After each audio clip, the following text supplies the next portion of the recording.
to talking about the artwork. Lynette and Cara, did you want to share some initial thoughts about the juring process? Sure. I just want to first start off by saying Nanaskumtanawau, Haley, for inviting me to be a part of this year's it's 40th, right, show? Yes. And love the title. It was a real pleasure and privilege to be able to see all the artworks and to humbly, work with Cara and Haley in choosing the awards this year. So I look forward to sharing more with each of you. Absolutely. Awesome, and I feel the same way. I thought it was really, really wonderful to just see so much creativity and talent. And it was just a lovely process to get to work with Lynette and Haley as well. And really cool to just see all these different styles. And it was an amazing privilege to go through. So thank you. Thank you, Cara. Okay, so up first we have Modest by Samantha Wigglesworth. Cara, do you want to start?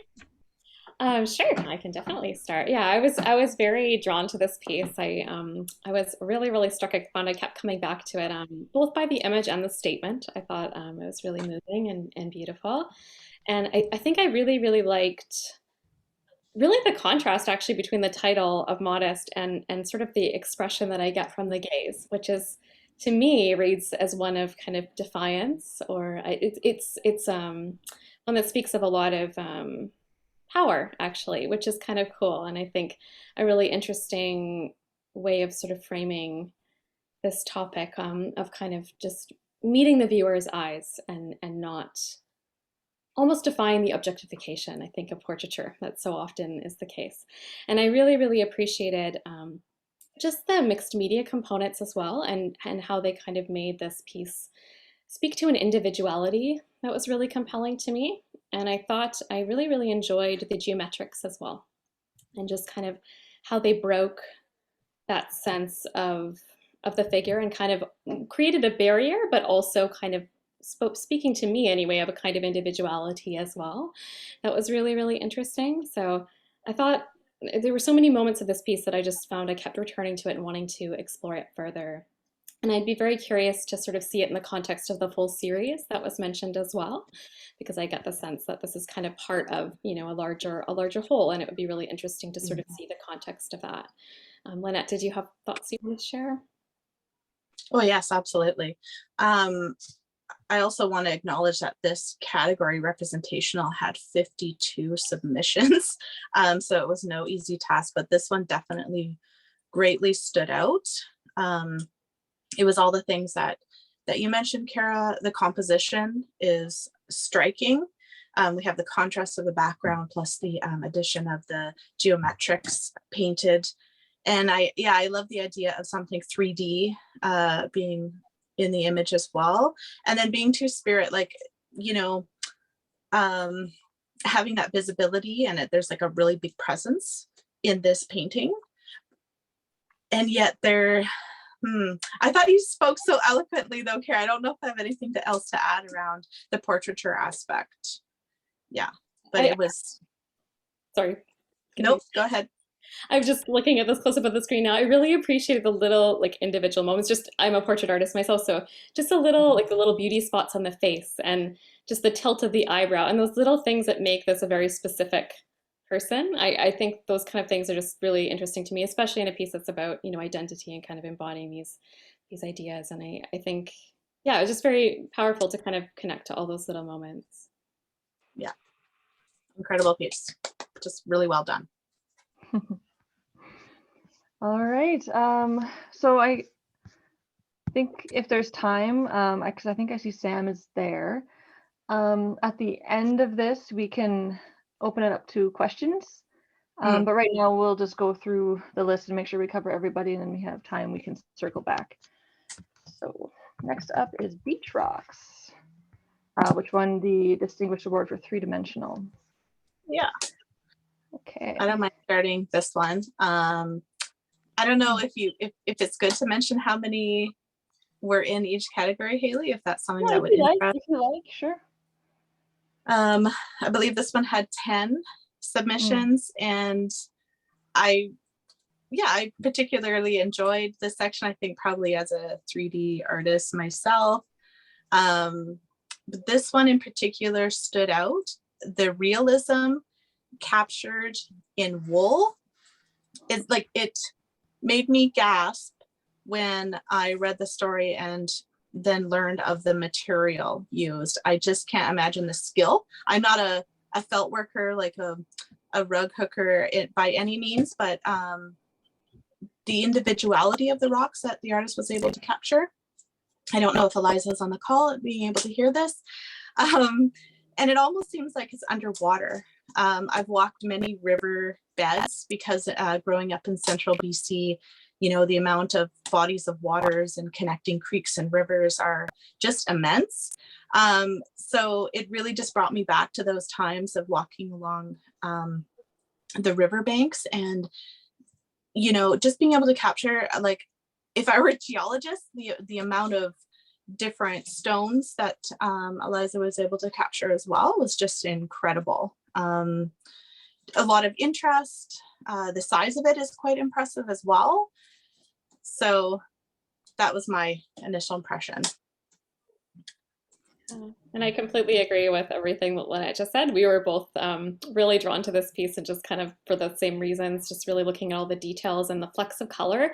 I really enjoyed those little moments of purple in there too, that just kind of breaking the gray, and just, yeah, the uniqueness of each rock. I felt like I could just stay with this piece for a long time and let my eye kind of wander through it. And the other thing that I really appreciated about it was just the contrast of the material, the choice of material, that softness of the wool with, you know, what this object actually would be, you know, which is sort of like hard and polished and cold. And sort of, I appreciated that, just that the expectation was different. And yet, through the wool, the realism of the rocks has been captured so accurately. And that sort of struck me as really interesting, that you could take this soft material and capture something that was so hard, and a very different kind of tactility. And I find that quite interesting and compelling. And the sense of light as well, just really, really interesting. I almost get that sense that there's light flickering through the water, and you see this little glimmer of all those different colors in the rocks. Yeah, it's a beautiful, really beautiful piece. Mm-hmm. I don't Great. have anything else All to add. And just to let you know, I have my partner's coming home soon. I have the distraction of the puppy right now. Soon I'll be able to close my door. Okay, no worries. All right, and then up next we're going to Under Consideration by Kit Fast. So he won the Distinguished Award for Conceptual. There it is. Mm-hmm.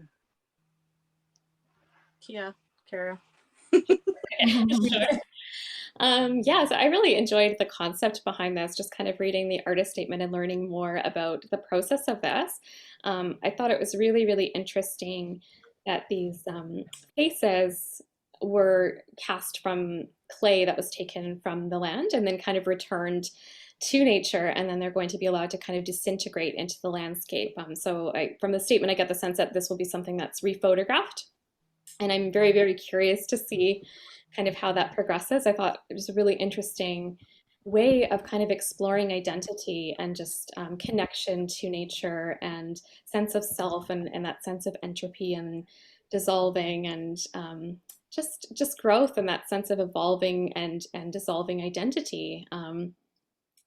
Which happens literally and also, I think, figuratively in our minds as we kind of grow. And so it's really interesting. I enjoyed and appreciated the process of this. And I think an interesting way to think about work as ephemeral, and I think also to get it out of the gallery space, and thinking about it as something that can happen in the world. And I kind of enjoy this idea that someone might happen upon this as well. At maybe various stages of decomposition, and to think about kind of the connection that they might have with it, depending on kind of what state it's in, and the different sort of stories and narratives that might be imagined around that. So yeah, I really enjoyed the process and thought it was unique and compelling. Mm-hmm. yes, as an Indigenous artist, to have an art piece that's from the land and on the land. So in a way, it is like literally out of the gallery space. It needed to be photographed in order to be entered. I was really taken by that concept, and the cross-cultural self-examination, like that really deep spiritual, psychological reflection of oneself captured in this art piece. Really, we spent a long time discussing it. Um, and yes, I really would love to follow up in terms of the photography next year as to how these unfired clay masks, how they've withstood nature, or how they've gone back to the land, and even the placement of them on they're almost sharp, clay shards that have dried from the sun, and the faces are more soft and they're looking upwards to the sky, kind of hidden amongst the rocks. Yeah, it's just a very, very interesting piece.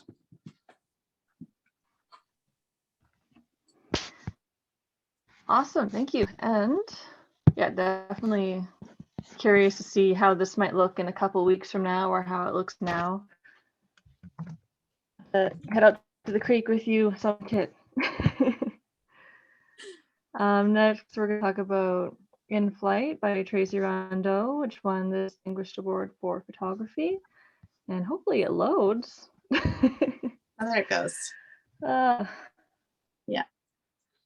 I was a little bit worried about my internet today. Okay. Because it's snowing pretty heavily right now. Oh, wow. Yeah. Yeah, it's ridiculous. It seems to be a cold spring everywhere. It has been. Yeah.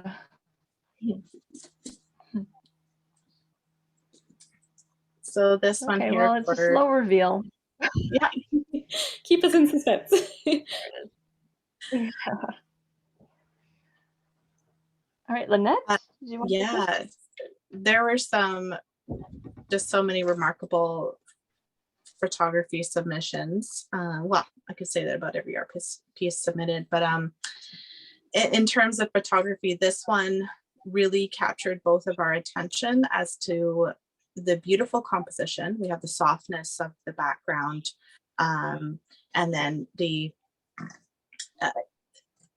almost blue, that comes through in winter with the shadow and the light.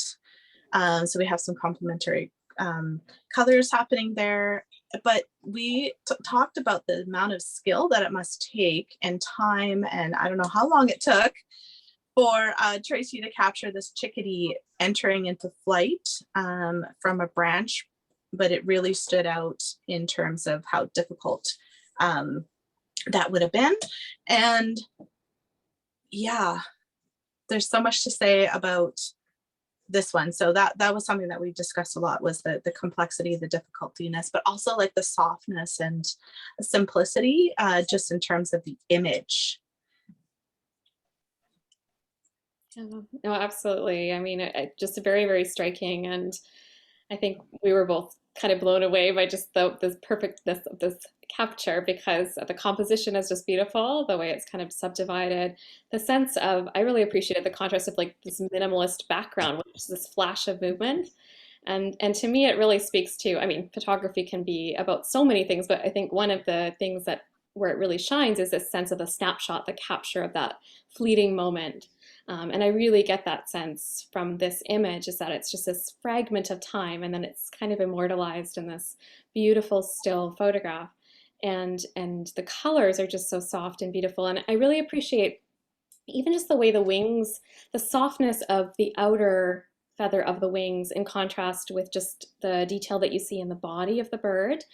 And that sense of like the movement, and then you're still connecting with the physicality and the texture. There's just a lovely balance, I think, between detail and softness and movement and stillness, and also between warm and cool colors, and it kind of very, very harmonious and really lovely to look at.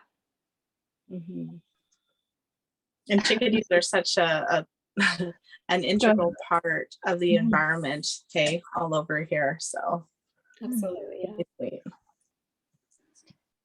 Yeah, they're everywhere. And I just noticed, this is my contribution, that his little feet are just taken, like they're just off the branch. Just I off, didn't yeah. I didn't notice that before. It's just so sweet. Very sweet. Such Yeah. tiny little feet too. It's so precious. Yeah. And they're so well defined too. Like, Mhm. Mm, yeah, that's so interesting. yeah. It's a Okay. remarkable Great. capture. Yes, it's beautiful. All of Tracy's work. Well, it was especially strong, I think. Okay, and then we're going to move on to Our Trauma Bond by Crystal Ben.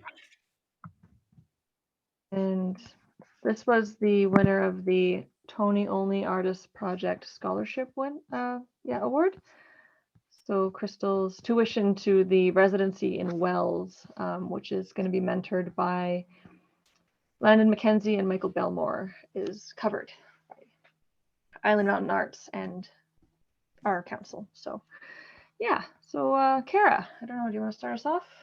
For sure. I was very drawn to this piece. I really enjoyed the concept behind it, that idea of kind of two senses of self joined together, in that sense of like maybe a vision of a perfect self contrasted with the more raw reality of the inner self. And I really appreciated that idea and kind of seeing those two versions presented. And I so enjoyed that idea of the fraying. And I found so much beauty in that too, just and the use of the denim too, because there's a rawness to it. And I just thought it was very, very interesting to kind of see those two sides almost of a coin. And I really appreciated how, um, you have that circle, that idea of the perfect circle, and then the square as kind of contrasting. And again, just the way that they kind of interrelate, but also stand out as their own unique parts. I thought the beading was just beautiful. And I really enjoyed that sense of kind of like just the contrast of the repetition in the beadwork and then the fraying edge and that sense of really connecting to the material and thinking about the material as not just being the background, I guess, to the piece, but also very much integral to the identity of the piece. I thought that was really compelling and just really interesting. And I know both Lynette and I kept returning to this one, and we really were drawn to the concept of it. Just really striking and beautiful. You're so articulate, Cara. I really appreciate your words. I was trying to hold my ego feather, but my puppy is like, I want to eat it. Yes, this one kept drawing me back in. It is the story, the idea of intergenerational healing and trauma, as we're still learning about in the science realm, and learning so much about the brain and everything. To be able to capture this in art and talk about it, for me, really stands out. I love that the two pieces, as Cara said, they're quite dynamic, but they really do speak to one another. And I appreciated that Crystal, like the flowers are different shapes. So in terms of beadwork, they're not exact. So similar colors, theme. But yeah, we have a trillium and then a 4-petal flower.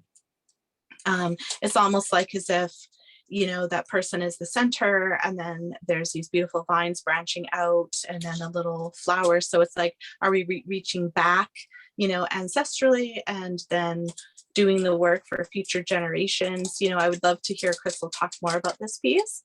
And yeah, how well put together that circular piece is, that little piece of hide even that she captured around it. It takes a lot of skill. And that's a really lovely detail. And then, yeah, just to make something that's frayed look beautiful, I think takes skill too. And yeah, that notion of being that we're imperfectly perfect, right? So wherever we're at on our healing journey is where we're at. And we're beautiful just where we're at. So I just want to say a huge congratulations to all these beautiful winners and all the hard work and years. Like, this takes years of practice and knowledge and experimenting and experiential learning. So well done. Great, thank you. And we can move on to the chosen awards. So those selected for the Chosen Awards are going to be featured in our calendar that'll be released in early 2023, as well as the Distinguished Award winners. So we have Flicker of Diamonds up next by Ken Forrest. Yeah. So Ken's work really stood out here in this category, and I see that there's like 4 submissions. This was our favorite piece out of all of them. I love the various heights of this work between the diamond willow and the beautiful smoothness of that black ebony wood flicker bird. Yeah, so that's what I'm going to say about this piece, Ken. Really nice work that you do. This piece was just really striking and beautiful. I mean, I appreciated all of the sculptures. It was kind of hard to choose one that was a favorite, but I think what was really striking about this was just I really enjoy the rhythm in the wood, the texture of the wood, and how that contrasts with the solidity of the ebony and that sense of just almost that monochromatic darkness, and then just all of the nuances of the wood and the way those materials kind of come together so harmoniously. I just thought it was really, really beautiful. And I think there was something in the statement about the wood kind of being a survivor from a forest fire. And I think that sense of kind of taking material and connecting to a specific landscape and to a specific history is also really interesting. So beautiful work, and I just think the composition and the way it comes together is really nice. I like the way the bird is kind of positioned and rotated inwards, and then the contrast of the heights is also really interesting. Yeah, it's staggered, which is nice. Yeah. Yeah. Okay, and then we have Titan Explorer by Dawn Pettit. I'm happy to speak about this one too. This one fascinates me in terms of process, but the finished piece is like you're standing right there beside this robot. I'm a huge Star Wars fan.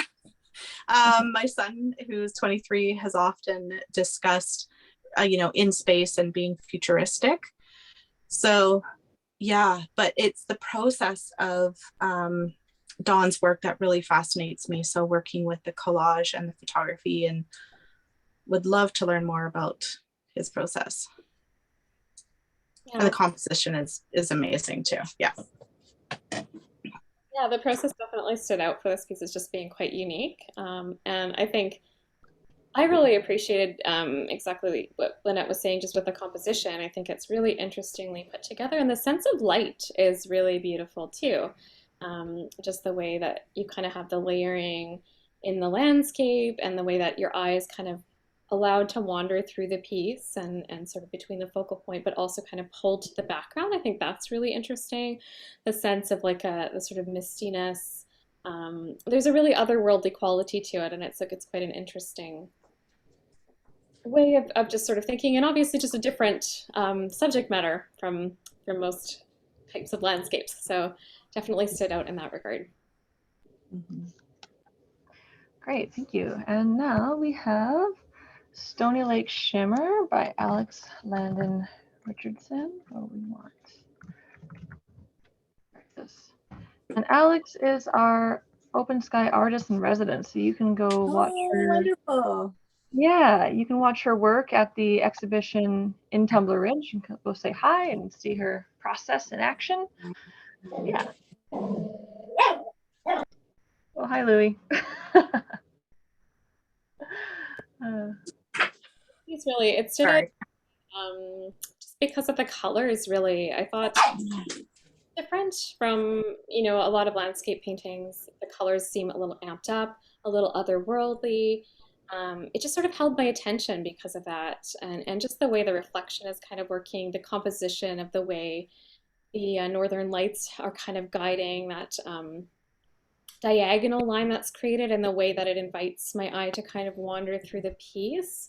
I thought that was really interesting. There's something a little bit dynamic about it.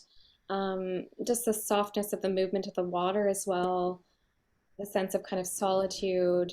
It seems like both magical and also grounded in the real, and that was sort of interesting. It's just like almost something about it seemed quite about an individual experience to me, and I appreciated that about it.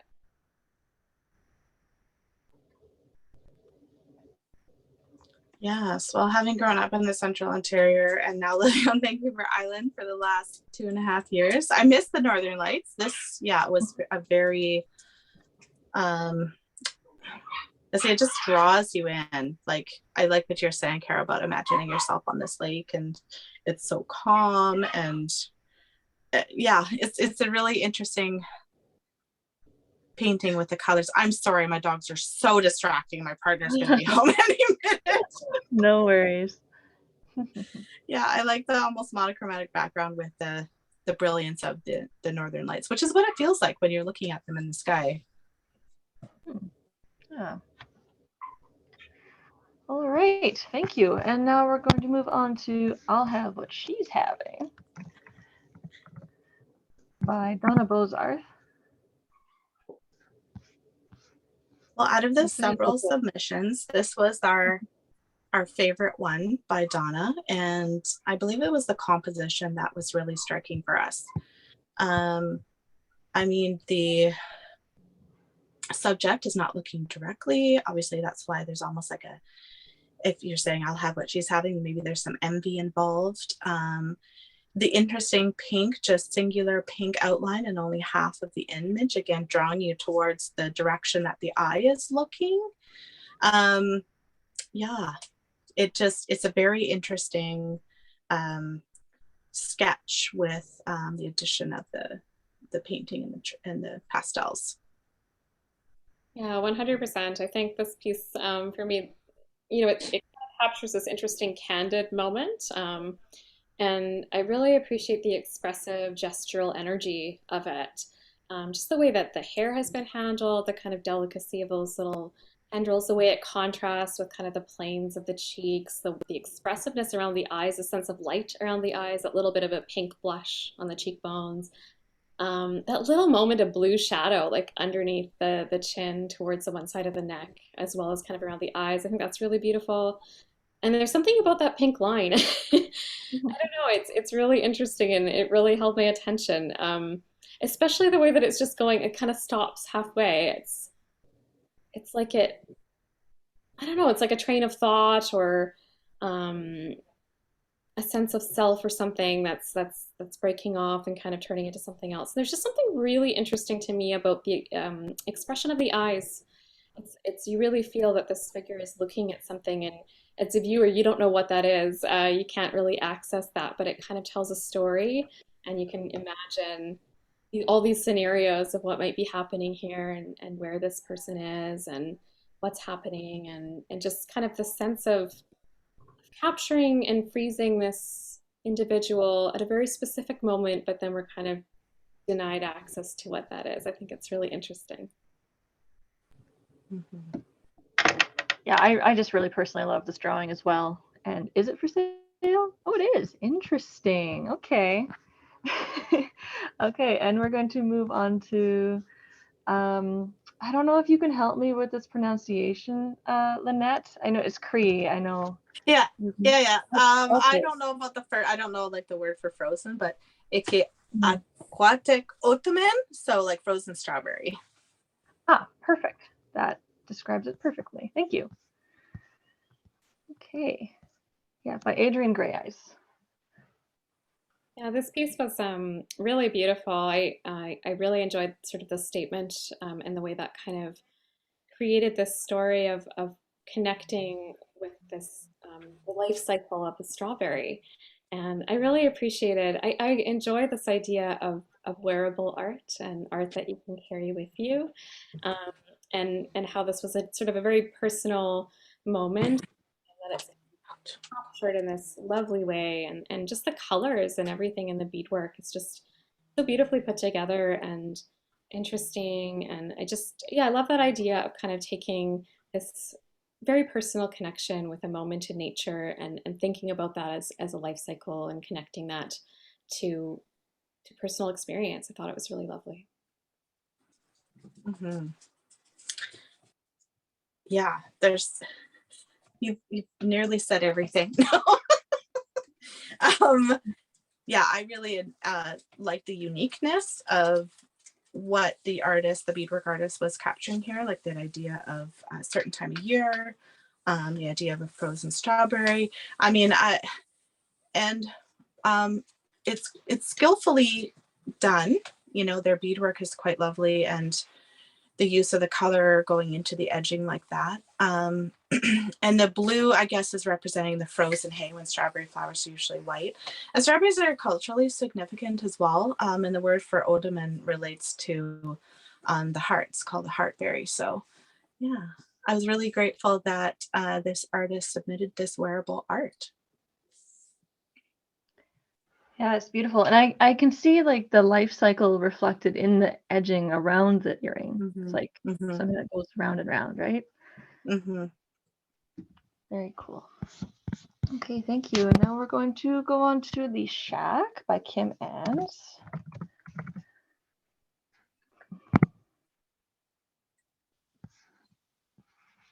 Yeah, having looked at these without names or reference points was really interesting as a juror as well. So would love to hear from Kim where this is captured, which location and the province or country it is. But I love Kim's painterly way of applying the paint and the colors. So this one was my favorite out of all of Kim's submissions.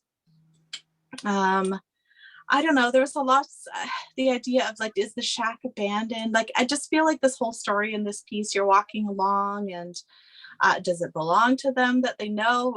Are they just walking by? It looks to be, you know, near water and in the middle of nature, perhaps. Yeah, so it pulls me in and just keeps me here looking for a while. And I would, you know, I imagine seeing it in person is even more remarkable. You know, I know Haley, you mentioned that just like when it was set up, how much more extraordinary the pieces are, because they're quite remarkable here through photograph and on the screen, but to see them in person, I'm sure it's just that much better. Yeah, they really do come alive when you see them in person. It's yeah, doesn't quite do it justice. But it's still pretty good. Yeah, that's what I feel with this painting, that would really stand out in person. Mm-hmm. Yeah, for sure. I think it would be definitely nice to see just how everything reads firsthand. But absolutely, this piece was really interesting. Again, I just appreciated the gesture of the brushwork. Just the subtle movement, like the way the skies, such dynamic brush directions, you know, the kind of moving every which way. And then when you look at how the shack itself has been painted, there's this sort of strong horizontal motion in the brushwork there, and it really distinguishes it. And it's really interesting because actually the colors are quite similar, but just that simple act of like directional brushwork just creates such a strong sense of form. And then that contrasted just with the sort of grass or greenery that's in the front, and the way that's kind of been handled, and all the different colors and textures that are going on. It's really interesting dynamic piece. And one thing that I was also really drawn to was the handling of the shadows. I just really like that sort of ultramarine blue kind of color and the way that's standing out against the ochres and the yellows, and how that also speaks to a certain time, you know, a certain time of day, a certain kind of cast of the sun. And I really like what Lynette was sort of talking about too, just that sense of like, we don't know whose, you know, shack this is or what it belongs to, but you kind of imagine all of these different possibilities, and it holds your attention because of that, because you can't really pin it down. It could be many different things, and I think that's part of what makes it really compelling. Perfect, thank you. Okay, and we're going on to Sown by Nature, Kathy Young.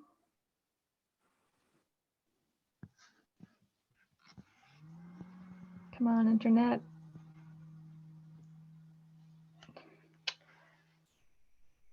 There we go.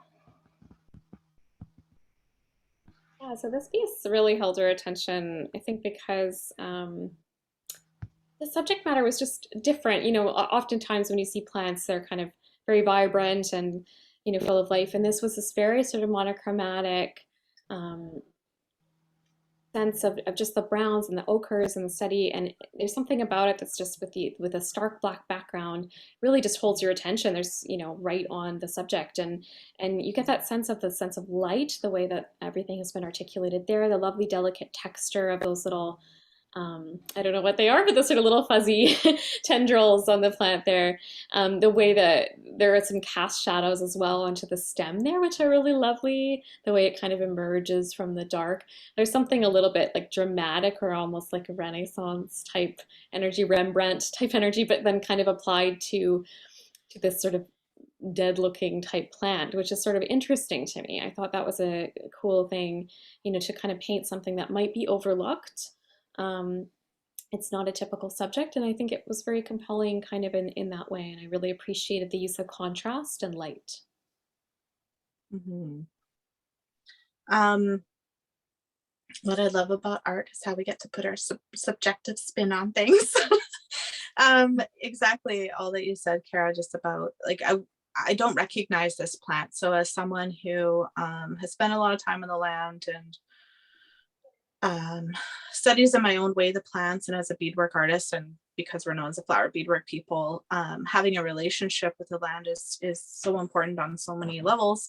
But it also makes it easier for me to bead a subject. It makes me think about medicines that we gather, and I've taken folks on plant walks with elders to see like the full range of life plants, from like new growth to like when they're, you know, fully at their peak, and then at this stage here, which I'm assuming is more like end of life, and perhaps the seeds have burst. That's what it comes across to me. But in terms of medicine, there's some plants that this would be the time that we would harvest them for different ceremonies. So yeah, it is a very interesting subject. I love that all black background that makes the light on this plant stand out. And like you said, Cara, there's those fine details of like the hairs. Yeah, and it's a really great composition too. Great, thank you. And I'm still trying to rack my brain. Like, I feel like I really should know what this is. Okay. But it's just, maybe somebody could write in the chat if they know. Yeah, maybe Kathy's here. She can tell us in the chat. Okay, and next is Atlan Lake 7 Confluence by Francis Obi.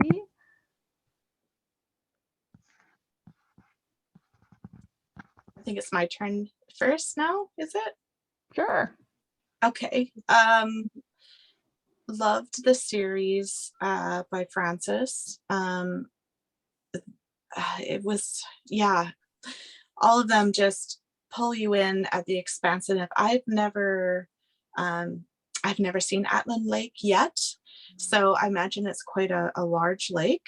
And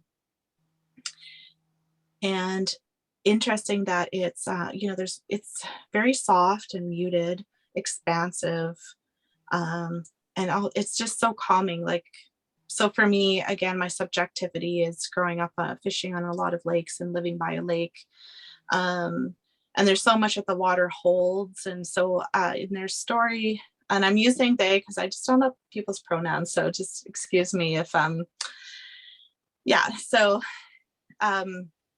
it was a beautifully done series. The story was really lovely to contribute to Francis's paintings. Cara, I know you have so much more to say about the painting style and the softness and the muted colors.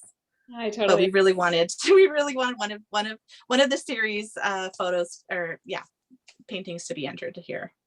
Absolutely, yeah. So everything that you said, for sure, I agree with. And I know we had a little bit of a hard time choosing one favorite because the series seemed very interrelated, and all the pieces are just really beautiful. So it was kind of hard to settle on one.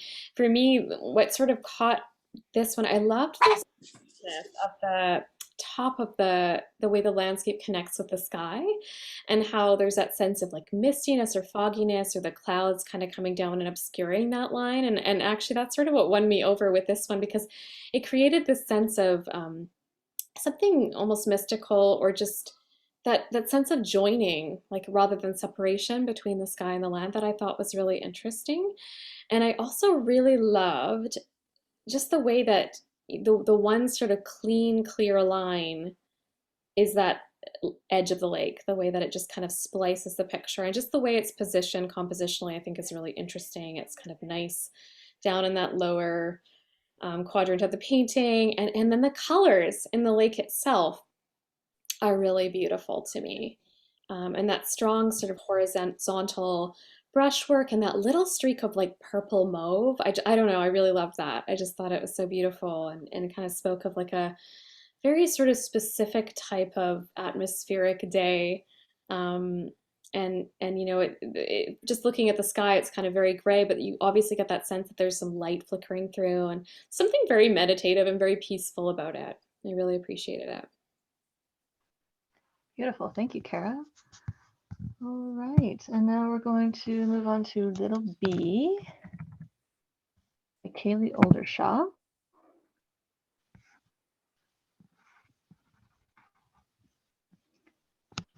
Oh, wow. This is like dial-up speed.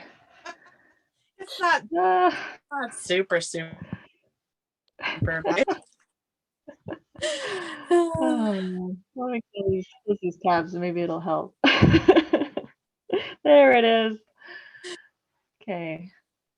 Yeah, so we both really love this piece. There's a sense of candidness to it, just the way the figure is kind of captured with the rotation, a sense of light kind of across the face and the cheek, that little streak of hair that's kind of going across. I really, really enjoy that and appreciate the way the light is illuminating it too. And I love just the sense of light and shadow, and the way color has been used. I think the greens in the shadow and sort of the almost the blue undertones, and how that contrasts with the yellow. The way the eye is in shadow too. I think that's really, really interesting. It's just something very sweet about this painting. And kind of like a figure kind of caught at just a special little moment, where maybe this individual's lost in their head, and just kind of yeah, in their own space. And it's kind of lovely to just capture that, where there's not a contrived pose, it's just kind of very natural. I also really enjoy the zipper and the way it's kind of open, and you get that sense like you could reach into the painting and kind of tug it one way or another. There's something very dynamic to me about that. Really, really lovely piece. Mm-hmm. Yeah, so many submissions really spoke to the environment, and even though this is a candid, like as you said, Cara, moment, to me it speaks to the amount of time spent outdoors, and then the I think the preciousness of the sunshine. You know, when the farther north you live, the less sun you get overall in a year. And I spent a ton of time outside as a little person. So, and the realism in this painting was really striking. And yeah, like all those things that you said, the composition, the direction of the face, the light and the shadow. It's like an everyday moment, but it is, yeah, it's so special. So. And I just want to say, we were so shocked at how, like, I can see the size is 6 by 6 inches, but it is a tiny painting. It's adorable. Yeah, it's just, it just makes it so much more precious. Yeah. Aww. Aww. Yeah. All right. And that is all the chosen awards. First honorable mention is Friendship by Margaret Mabius. Oh, there it is. And it is adorable. It really is. So in terms of being a fabric artist, and I'm assuming that this person is also a quilt worker, I just love all the artistic components and ways of using fabric and thread in this. And it looks as if, like without being able to see it in person, that there's a 3D component in there as well, with the tops of the shoes and the shoes. So the composition and the topic is really sweet, you know, friendship. maybe they've gone out for a hike, it looks like, with their boots. I'm such a storyteller. And then there's like plants that are captured via thread work. And I just love like the landscape that, you know, you have very close with the shoes and the plants, the water, and then it goes to the first hilltop and then further mountain range. Yeah, and then even look at that machine work, which does take skill to capture shapes of clouds in that fabric. So there's so much to be said about like trying to move your thing down, like you're the one controlling it. Oh, sorry. I just thought that was funny. I really thought this deserves some honorable mention. Yeah. Yeah, it's a really sweet little piece, and just the composition of it, the way, I mean, I think it's just really cute with the two legs that are kind of joining, and the individuality and the togetherness is really lovely. It kind of almost feels like, you know, one of those candid shots that you might take if you went on a hike with your friend, you know, with just your cell phone or something. But then there's this lovely sort of composition and beautiful textural moments. I love this compositionally, the diagonal position of the legs, the way they kind of lead you into the picture, and the way there's sort of that cross diagonal of, I don't know if it's the ground or like a log that they're propped up on, but just sort of that crisscrossing motion is really cool. And creates a really dynamic kind of feeling. And I really love the stitch work in the sky, the way it kind of meanders around and creates that sense of energy in the clouds. I thought that was really, really cool. And yeah, just some really beautiful contrasting textural moments and colors, and just a really sweet subject as well. So I really appreciated this piece. Great, thank you. Okay, next is Trick of the Light by Wayne Sawchuk.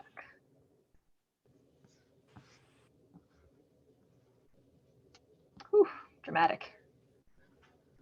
Yeah, so this one was just the sense of lighting is just quite amazing. The way the highlights on the snow, and just that.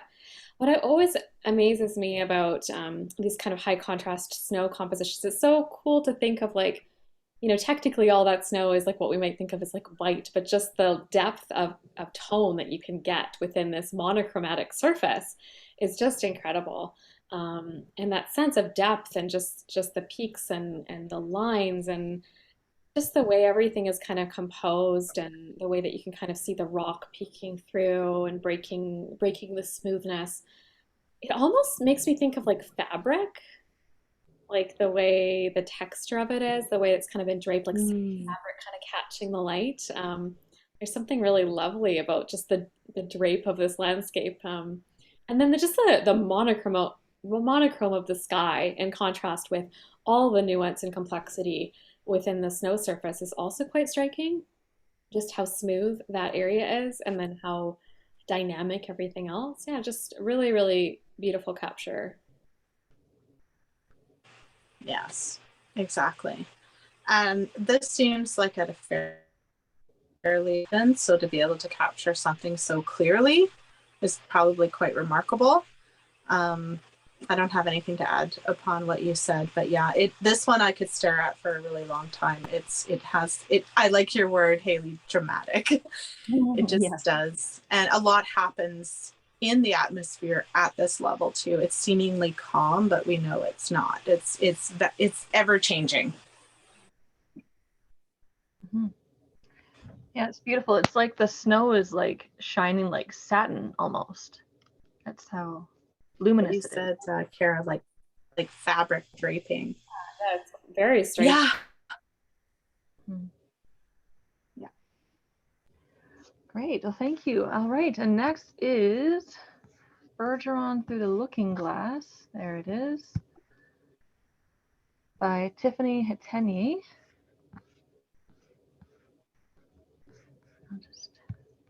Yeah.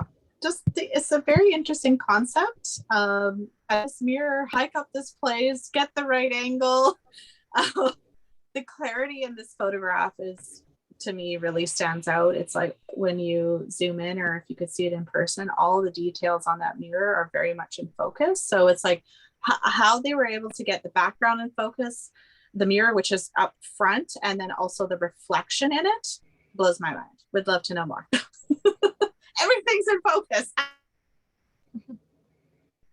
Yeah, it's a very interesting composition, and I really appreciate it too, just the contrast of kind of the that very man-made mirror, right? The sort of sense of that object from like an interior space and the way it's being kind of transported into the exterior space and the way that kind of comes together. And also because I'm noticing looking at the mirror, there's all these like representations of like plants, right? Little roses and vines kind of in there. And again, I just always sort of think about the contrast between like the idea of nature and then the actual physicality of it. And I think that's kind of really interesting is like you have this like the artifice of the mirror in contrast with this the rawness of this landscape, which is very, you know, opposite of like a landscaped garden. You know, it's very sort of barren and raw and powerful. Um, and I think that's really interesting, just kind of the contrast of that, just this delicate little mirror and then this landscape that's just so like, um, you know, raw and also frozen. I'm sorry. My dog. Violet, no. Yeah, very interesting piece and a very cool concept. Sorry. I don't know if you could hear her with the squeaky toy. It was hilarious. Sorry. It's very cute. Yeah. Oh, sorry. Okay. That difference of angle too, hey, what you're looking at and then what's captured in the mirror changes the angle. Absolutely. Yeah, there's lots of interesting aspects in this photograph. Okay, thank you so much. And next is Pulse by Paige Fortier.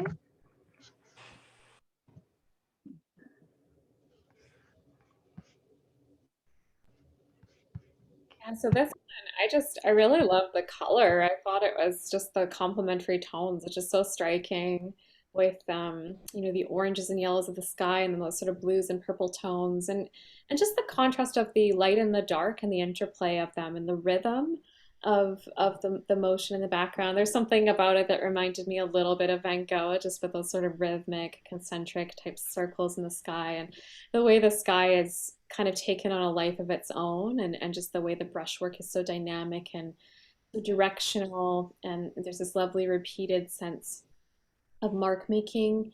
And then how that contrasts with the tree and sort of the downward stroke in the branches and that really soft like light bluish mauvey color that's just catching the outer branches I think is really lovely. And the handling of that tree in the background too, I find very interesting the way the one side is kind of all dark and shadowy and then you just begin to see the light. I just really enjoy the color and I appreciate the sort of thought that went into that. Yeah, it's always been one of my most favorite moments when it's dark and you can just see that blackness of the trees, the outline. Again, I guess, you know, living in the north is those there's these remarkable times of the light and the darkness. So that is just so different that I noticed living down here in the south. So capturing that in a, I'd say in a different way than I've seen before too. Yeah, and I like what you said, Cara, about all the different movements with the brushstrokes that this artist captured is really beautiful. Plus the complementary colors. Yeah, we both really liked this one. Great, thank you. And our next one is January Sunrise, which is right there by Lori Langevin. Mm-hmm.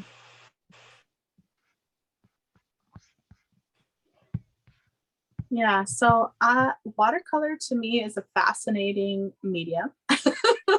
I loved I guess it seems sunrise more than a sunset. I'm not sure if the artist says, but again, just that northern light with the low-lying sun and those long shadows that they cast in the environment. And snow is just such a a beautiful element that Cara, as you mentioned in that photograph, just how the light plays off of it in different times. And I guess it would be the texture of the snow too.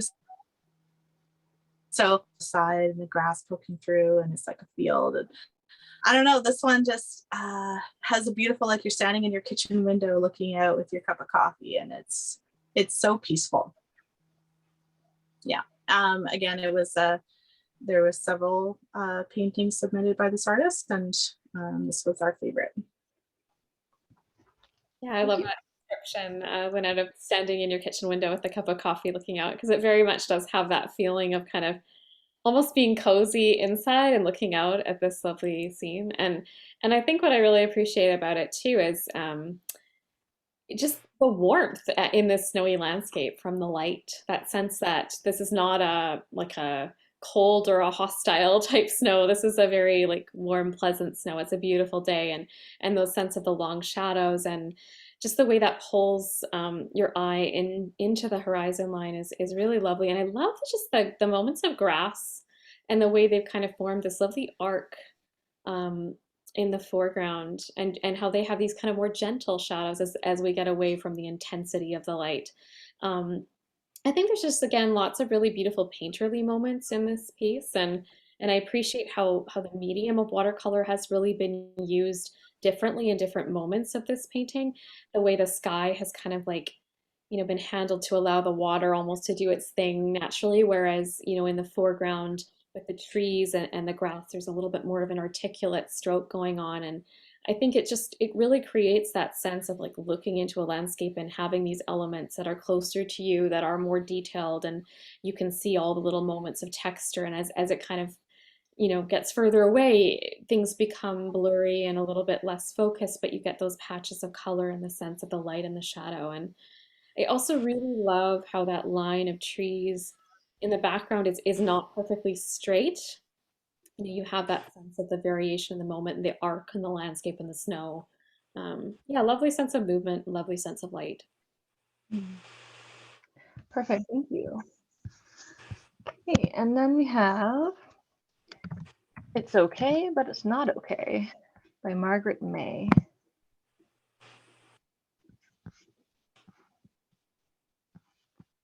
Yeah, very interesting painting. Yeah, we were very drawn to this one because it just sort of stood out because it was figures in motion, and just the sense of that interplay of the moving bodies. And I really loved the way like one of the limbs is getting kind of blurred out from movement, that you have that sense of like, certain parts of the body are being still and other parts are actually moving and your eye can't quite keep track of it all. And just also really cool with the rotation of the limbs, the twisting of the torsos, just really, really interesting kind of composition. And again, just to kind of come back to the brushwork, I really appreciate just the way that the floor has kind of been handled in those diagonal lines, and the way that kind of acts as this really nice platform to kind of bring the figures forward against. And that sense of just like light shadows. And I'm kind of just looking at that knee of the one in the middle there. I just really appreciating the shadow kind of toward the inside of the leg and the kneecap, and the way that kind of creates lovely rotation. And then the way that gets contrasted by kind of the folds in the fabric on the leggings or the tights or the pants of the figure kind of in the foreground. Just some really interesting little moments in this piece. And also the brushwork on that back wall too is really interesting, and kind of the colors are also soft and subdued, but also kind of compelling. Yeah, I don't imagine like the idea to put the floor in that corner is not super easy to capture. And after reading the description from the artist statement, I had the sense that this is two scenes blended into one. So the idea of friends where they're synchronistic, they're supporting one another, and then they're like falling over, but they're kind of like separate, but they're never fully separate. So I really had to go back and look. So looking at it, reading the artist statement, and coming back to it, that yeah, it's really telling a story. And I like that idea that one painting is capturing two moments in time together. So you think there's four people, but I believe there's only two. Yeah, this one I think it captures the attention for quite a while. So You're totally right. I never thought of that before. It's two people, not yeah, four. Oh my goodness. yeah, Very interesting. just blew That's Haley's so mind. cool. Yeah. I'm pretty sure that's Yeah. what's being captured. Yeah, I think you're right. Really interesting. Thank you. All right.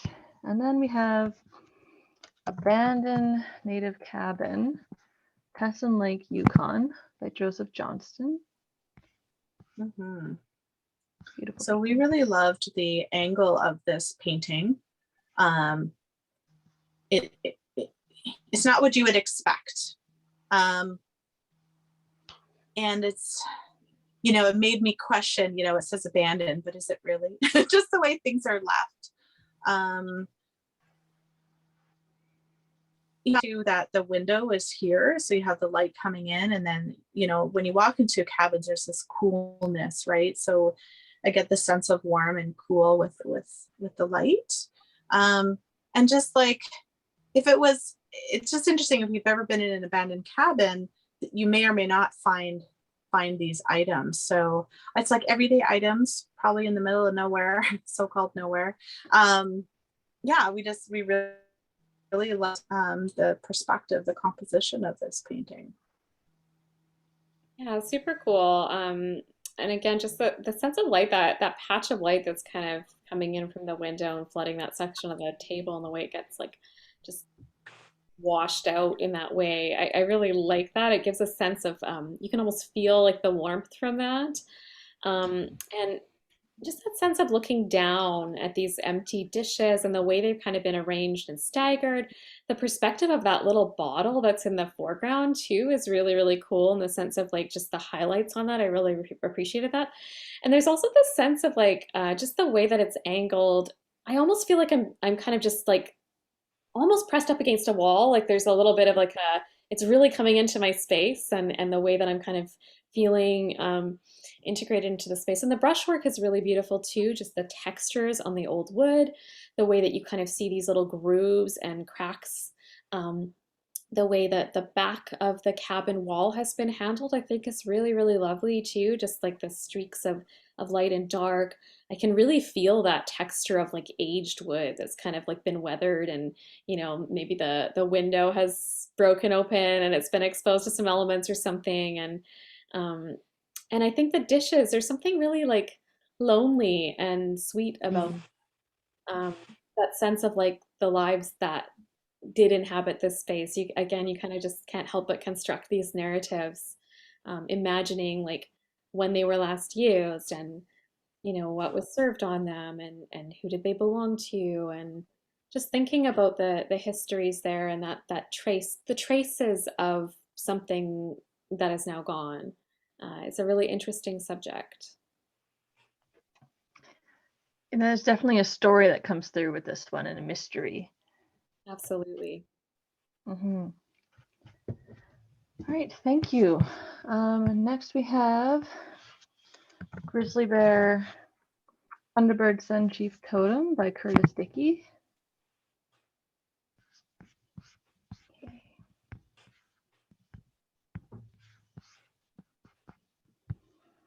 Yeah, so I think we were both just really struck by, this is a beautiful carving and just all of the detail and care that went into this.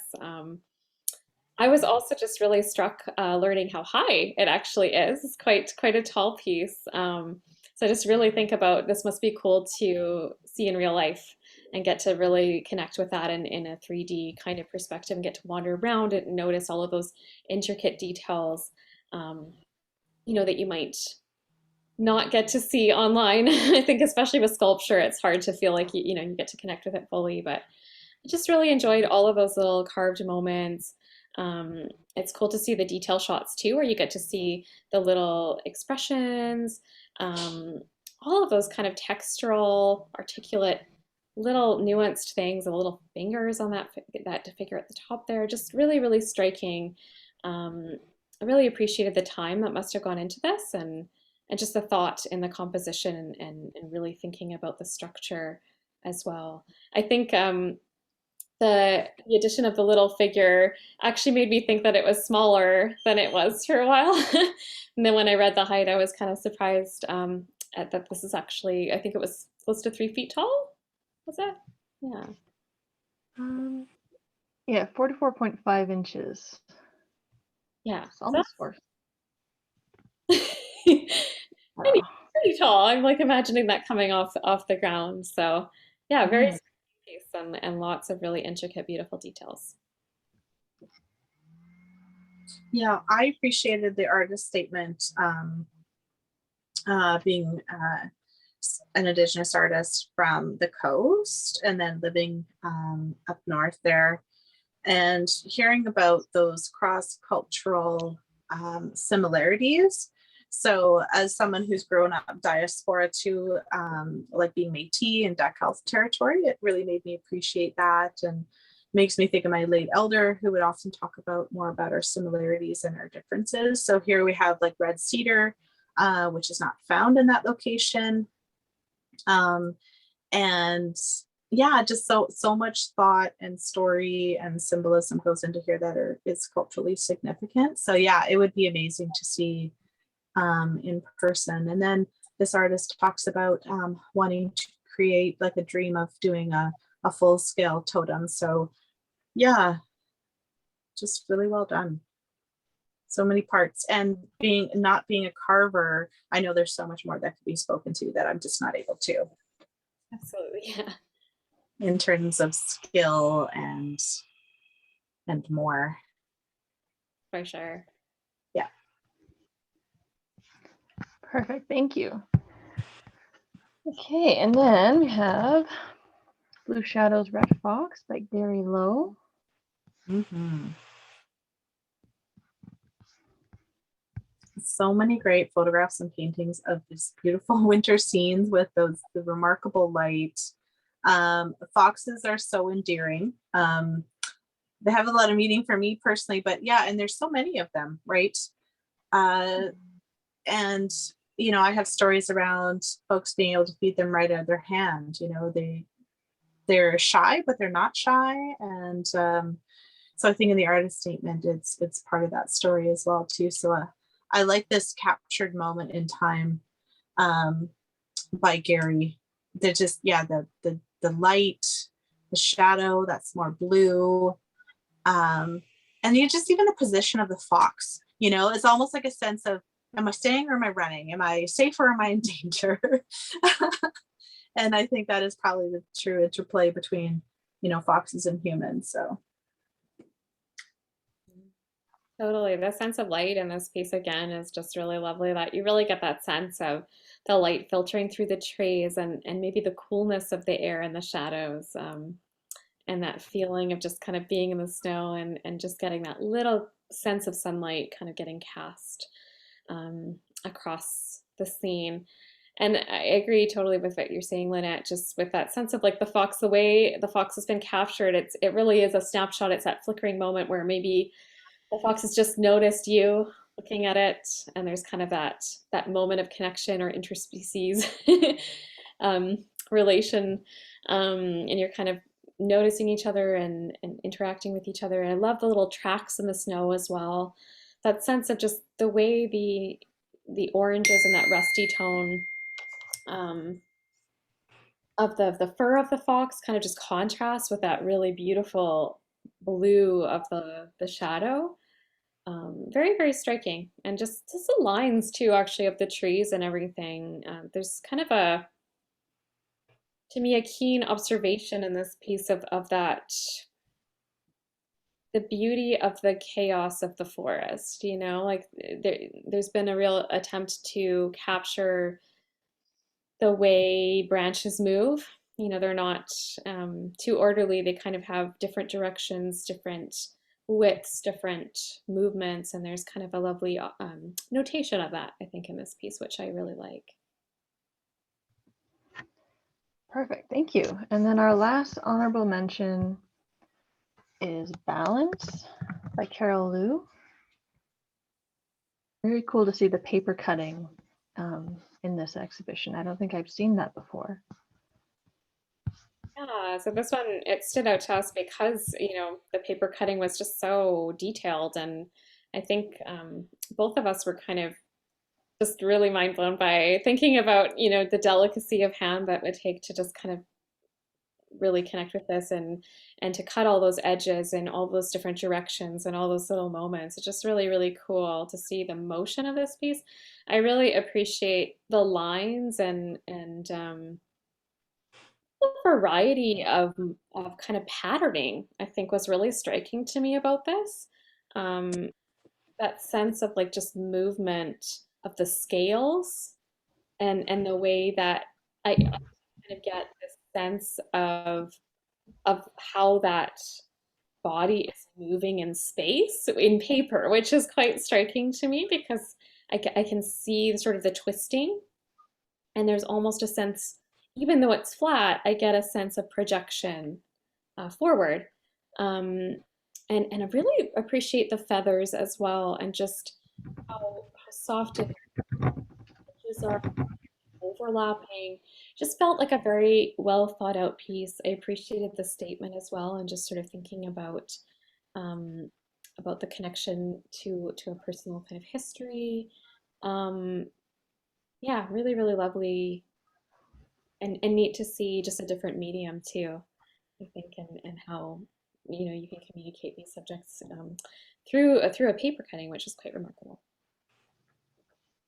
Yeah, exactly. It's like we go from really fine cutout lines where probably wouldn't take much to tear and to hold in place, like the precision to create such a tidy cutout, and the skill and knowledge it would take to even think in that media in that medium, right? So like I like what you're saying, and it makes me think more about, you have the solid dragon head and the rooster head, and then going to those really, really fine lines, but the ability, yeah, like you said, to be able to capture that movement. There's so much here. Really great to see this piece in this exhibition. Yeah, like for me, I mean, you could, the artists would conceivably, they could draw this pattern out in ink and it would still be impressive and amazing. True. But they just took it up a notch and said, no, I'm going to make this out of paper. And hand cut it out. Yes. Oh my goodness. Yeah. So it's just, and it gives it that layer. It makes it pop because you also have the shadows of the paper. It's a three-dimensional object. Yeah. Super cool. Yeah. Well, thank you so much. We still have lots of time for questions from people, viewers. If there's anyone, if you would like the jurors to speak towards an artwork that hasn't been mentioned yet, or you had a question or a thought you wanted to share, please speak up.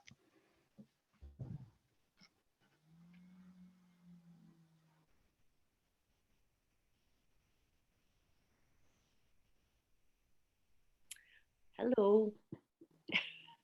Hi, Margaret. Hi, how are you today? A little snowy, isn't it? Yeah. I would, I have an artist friend here who I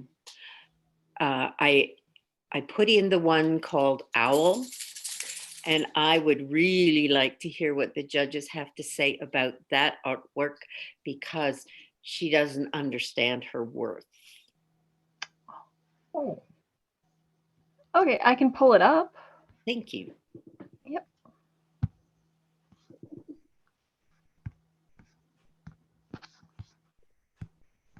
Okay.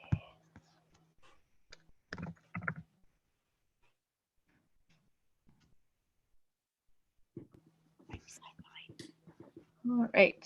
Yes, Owl by Marvella McKinnon. Lynette and Cara, do you have any thoughts you'd like to share about this one?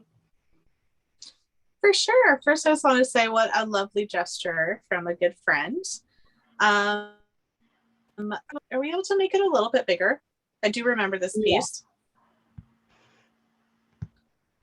And I believe it's a sketch done, correct? So we have a sketch done while visiting with a friend. I think it's a really interesting perspective to just have one side of the owl done. And I don't know, I imagine, like, as you're sitting with your friend, that some reflections are coming through that pulled this drawing out onto paper. It shows a lot of skill, given that it's a sketch, and I imagine that if you had spent like a lot more time on it, that it would even be more grandiose. So I mean, I can just see that, like, composition and your ability to be able to, like, size, like, dimension, really great. Yeah, it's a really lovely little sketch, and I really agree with what Lynette is saying. With just there's something very unique about having just the one side. It kind of makes me connect with it a little bit differently, because most of the time, you see the full owl, and it kind of speaks to process, which I think is really interesting. I kind of like that sense of, like, it connects me to the act of drawing, that sense that we're in the moment with the artist. And I really appreciate the way that the pencil has been used kind of directionally as well as texturally, the contrast between, like, how the pupil of the eye has been filled in and shaded very smoothly with really the textural feathers, the way that they're kind of extending outwards, the motion in them. I really get a lovely sense of movement. I think it would be super cool to actually do like a whole series of these, like just little sketches of maybe, again, kind of like different parts of animals, or kind of like going up close to different types of, or maybe all owls, just kind of different types of owls. And then kind of having a little installation of them would be really neat to see. I kind of like that idea of these little studies. I think there's something really lovely about just taking that moment to connect and observe, not necessarily the whole, but just part of an animal, and just really, really connect with it fully. So lovely job. I think it's beautiful. Yeah. And I'm wondering if this was done by memory, because this isn't even looking at something. I don't know. Maybe there was a picture in the room or something, but if it's from memory, then, very well done too. It is from memory. Yeah. That's remarkable. That's a lot harder to do. Yeah, sure. Well, very good. Thank you. Awesome. Thank you. Okay, anyone else? You can raise your hand too, and I can come to you. Oh, there we have Kathy has her hand raised. Yeah, can you hear me? Yes. Okay, I just wanted to let you know that Sown by Nature, those are actually Himalayan lily Oh, thank you. seeds. Yes. Okay. Amazing. Yeah. Thank you. Mystery solved. You're welcome. That's why I didn't recognize them. Yeah. And also thank you to everybody for all their hard work, and comments have been just wonderful. Awesome. Thanks, Kathy. Okay, thank you. All right. I think my dog has to say something. Twyla, that's not the time. It's Ken Forrest. Can you hear me? Oh, hi, Yes. Ken. Yep, go ahead. I just wanted to say two things. First of all, thank you so much to the judges. They put a tremendous amount of thought in this, and I really appreciate their analysis. I think they have a pretty good insight into what's going on, and I can't disagree with anything they've said. I really appreciate the language, and the language of art is so different than the language of law, or the language of education, or the language of medicine, or something like that. So it's really nice to hear that kind of language and have the descriptions. The second thing I wanted to say was I really appreciate, Haley, your involvement in all of this. You put on a phenomenal presentation. I wish the judges could have seen Tumbler Ridge the way it was when we were there. And I'm saying that from somebody who spent an awful lot of years in analyzing that kind of thing, and you've done an exceptional job. So I hope you stay with that. I don't have any comments on the art right now. I'm quite pleased with what I've seen. I have some tasks that I have to go to, so I just wanted to put that in, and hope to see judges in the presentations in the future at some point in person. I know COVID has been difficult, but I'd like to see that. Anyway, thank you very much, and I'm going to have to sign off. Thank you very much. Thanks so much, Ken. Thanks for coming. Thank you. Who is that?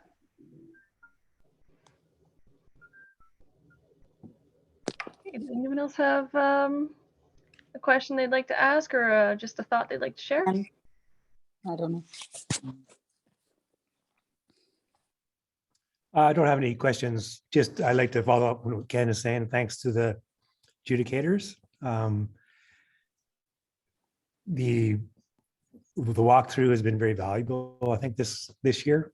In some cases, it hasn't been as valuable, but I think artists who have tuned in have been able to pick up on some more important tips and what caught your eye, as maybe that'll guide what they're going to do in the future. So I appreciate it very much. And thank you. Very true. Thanks, Kit.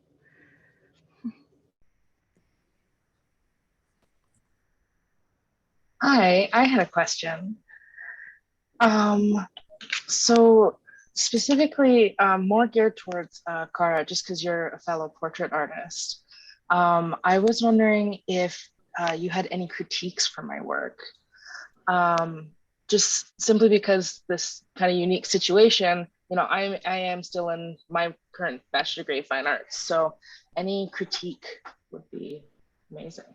Sure. Are you talking specifically about the winning work or your work in general? Because I understand that you had several pieces. We were actually both Lynette and I were kind of mind blown that several of your pieces were all by you, because stylistically they kind of stand, and we were quite impressed. So what would be most... Any thoughts on, I don't know how much time, you know, we have. If we could do all of them, that'd be fantastic. Okay. I don't know. Are we able to bring some up, Haley? For sure. Yeah, and we still have lots of time, so Okay. no rush. Thank you. Okay. Yeah. I wanted to let everybody else go first.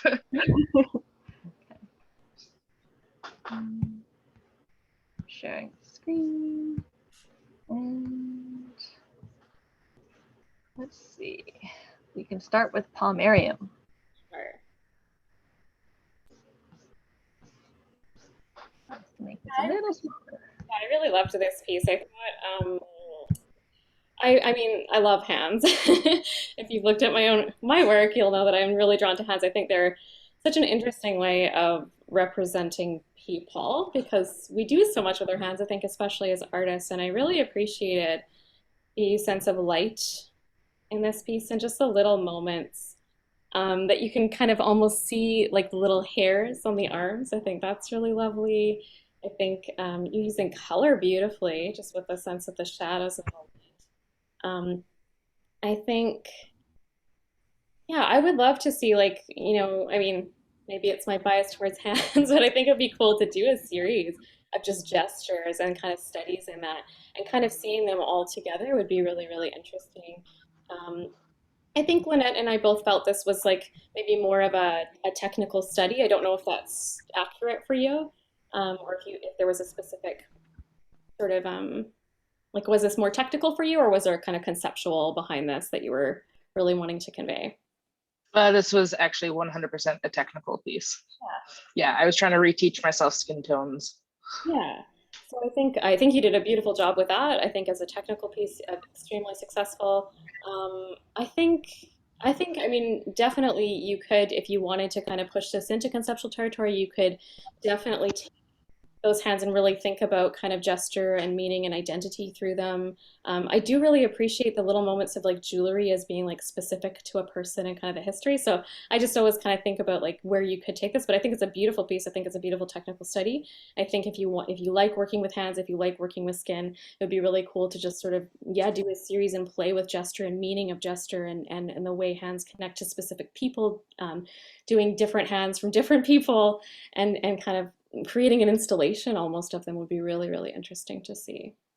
But I really liked the composition of this. I thought it was very elegantly done. Thank you.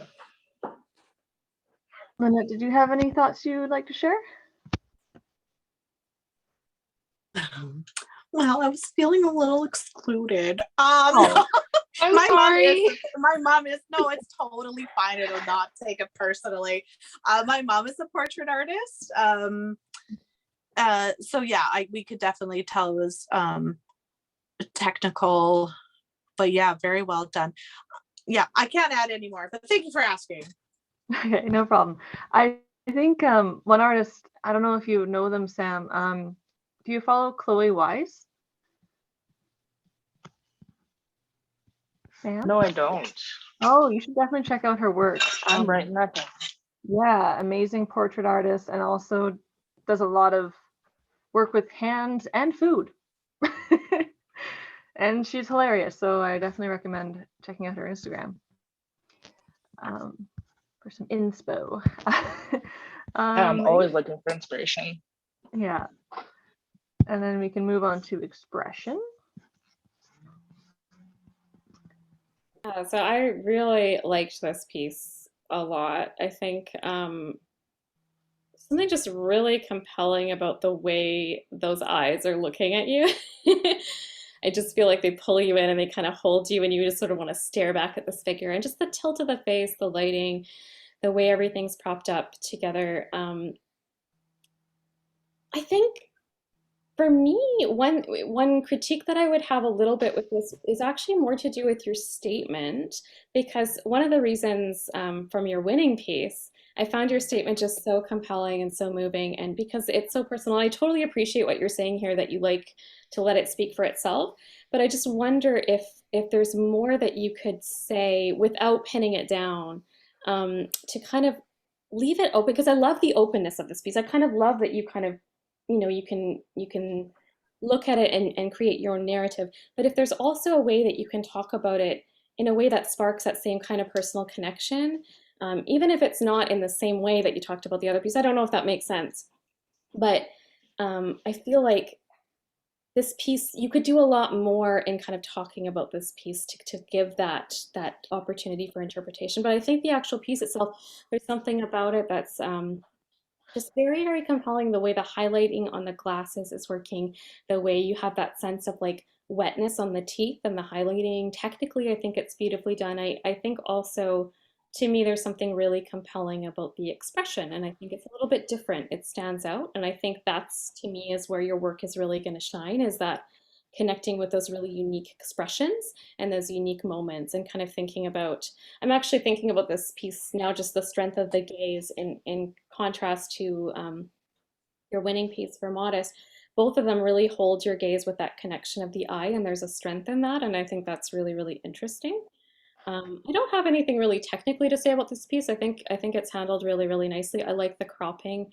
Again, I could see this as a series. I think it would be cool to open it up and either with the same individual, kind of framed differently, and almost kind of creating like a narrative of like sitting with them, or different individuals in these kind of close cropped. There's kind of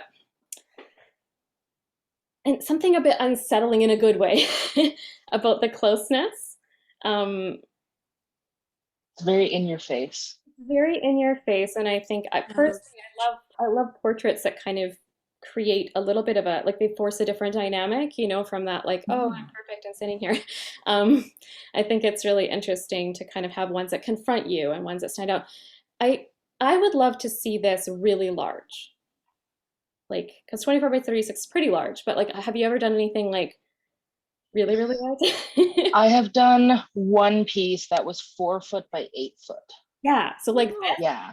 4 feet would be amazing. Yeah, I want to do more of those, but I just have nowhere to put them. Yeah, no, I feel that. Yeah. That said, I don't think, like, I work small as well a lot of the time, and I don't mean to say that larger pieces are always stronger, because I don't think that's true at all. I think on what you're wanting them to do.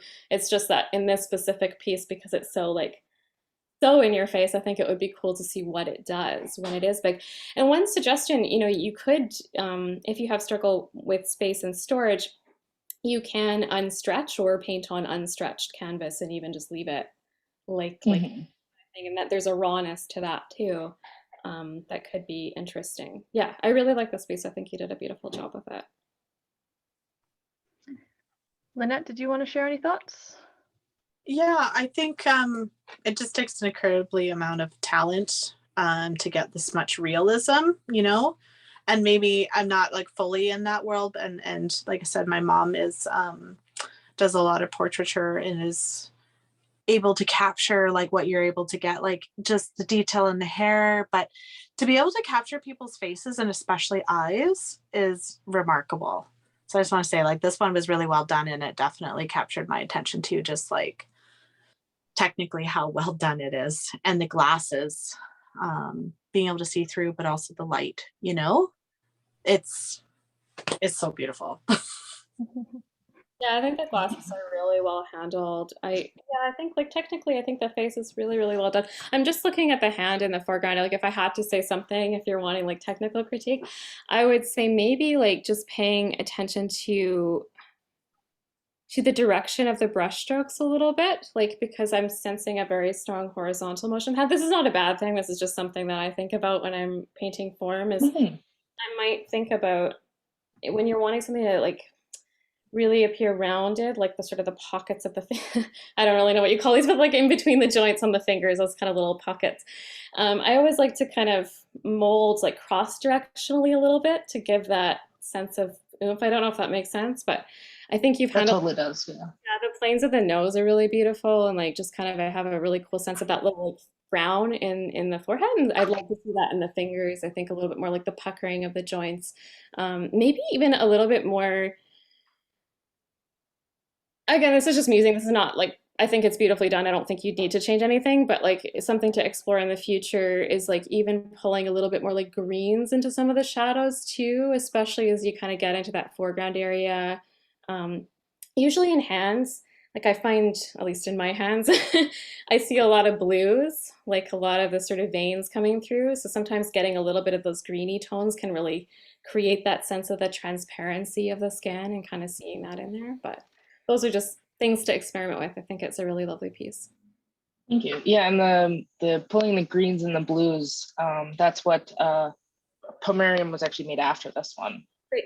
So that's what that one really explored was I realized that I was very stuck in my 4 colors to make skin. I'm like, this is not where I should be. Should not limit. Yeah, and that's actually really interesting that you say that because I totally get that from that piece. There's really beautiful blues and stuff in the shadows, and yeah, I mean, there's a tons of different ways that you can kind of build the skin, and I would encourage you to explore that, like to not get into a set flesh palette because I think it's interesting to like, especially if you're painting like different people, to really like what browns can I pull this time, what greens can I pull, like because there's such a spectrum and they all kind of have different undertones, and lighting too plays a huge role. So it's really fun to like not get too locked down and to kind of force yourself to look at everything in you every time and like almost rediscover that. But it can be a challenge too. But I think it's good that you're doing that and kind of pushing that direction. Yeah, really, really nice. Great, thank you. And then we can go over to Authentic Joy.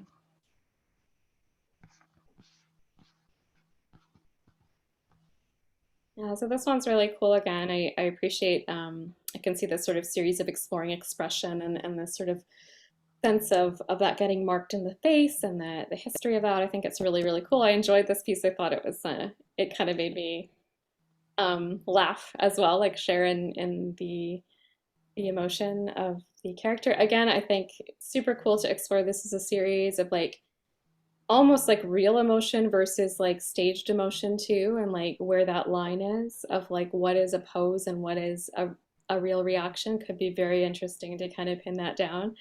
I know I have this book it's for animators, but it's like just like about different, it's just like photographs of different people making these expressions. And there's something kind of absurd about flipping through and just looking at all these contorted ideas of like what a smile is, what a joy is, and that kind of thing. So I think, yeah, I definitely see the potential in this piece for that. I think it's an interesting moment. I think the colors again in the skin.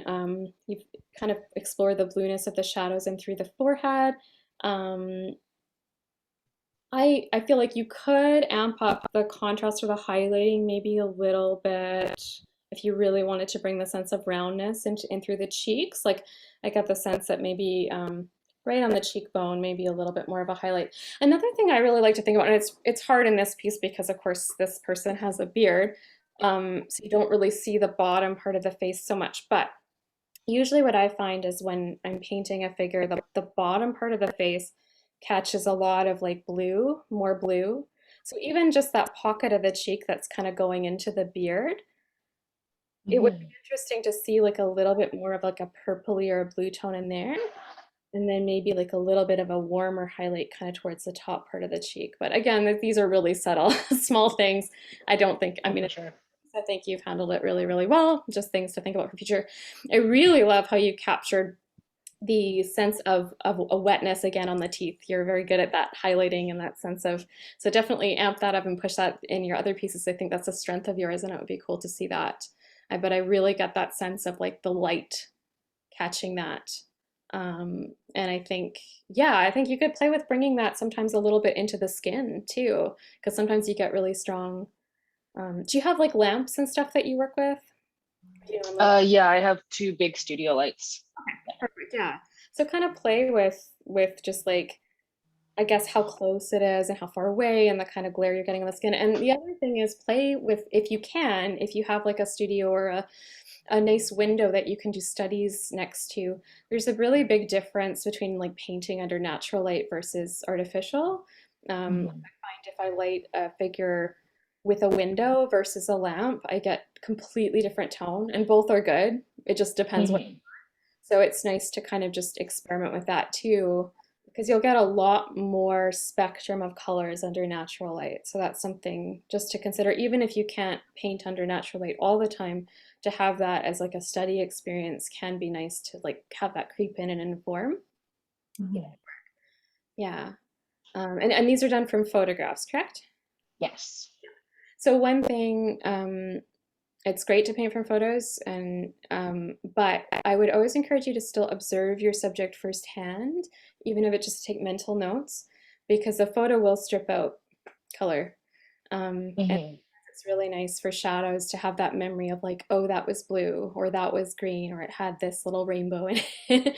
And you can kind of add that back in, because I think that's part of where painting is like super magical, and you can have those moments of pushing that like past where the photo can.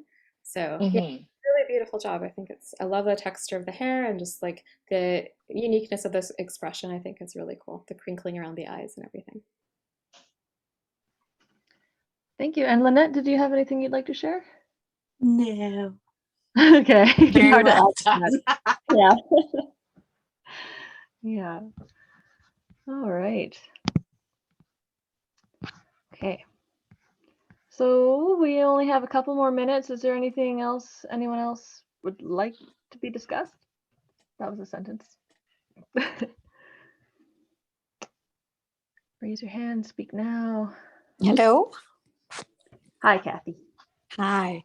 If they've got time and if they would like, I wouldn't mind some critique on my father-daughter painting.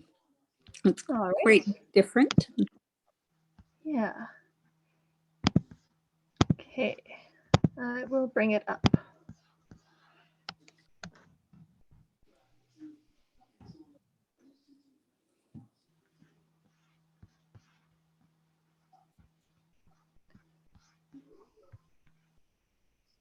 Okay. Now let's do that. All right. Lynette, do you have any thoughts you'd like to share? Yeah, I mean, I think Cara's a specialist in this area. I do abstract painting, so go for it, Cara. So what I'm really appreciating right now about this piece is just a sense of motion. I love that kind of movement that's happening in the sky, and just the sense of the swirling and the energy that I'm getting from that. and then how that kind of also continues into the foreground in the way that the sort of rhythm of these little grass moments that are kind of peeking through the fence as well, just like the little moments of texture and the soft little lines and the softness of the shadows, and the way that all that attention to detail has been kind of put. I think I really get a sense of the wood. I think that's been beautifully handled. I also, it almost seems like there are some little moments of like a bluish kind of shadow, which is a really nice contrast to like that sienna brown type of tone. Really cool. I also really like the way the rope in the figure in the sort of foreground's hand as well. The shadows on that, it's really interesting. The blue on the one side with the yellow, the way that kind of creates a sense of form just through those simplified colors. I think there's a really interesting thing happening with looking at the light as emotion almost. Like I'm seeing like the highlight on the jeans. You know, there's a really nice swoosh of movement there. The highlights in through the little horse's mane as well. The sense of almost these forms dissolving into movement and their interconnectivity. I think it's really, really lovely. And I'm appreciating the nuances in the brown and how I'm kind of getting a sense, interestingly, even in the foreground, like, you know, the colors are really similar to the sky, but just because of the motion and the grounding of those sort of darker black lines, that I have a sense that the ground is a plane coming towards me, whereas the sky is situated further back. So that's actually a really cool effect, I think, that you've managed to achieve there. Just that sense of like a depth with those colors, I think is really, really neat. So I think it's a cool style. Nicely done. Thank you very much. I've been listening to your skin tone, which obviously I need to perfect, but that was good. I think you're Thank doing you. Thank you very much. very welcome. Skin tone is complicated, hey? It's very complicated.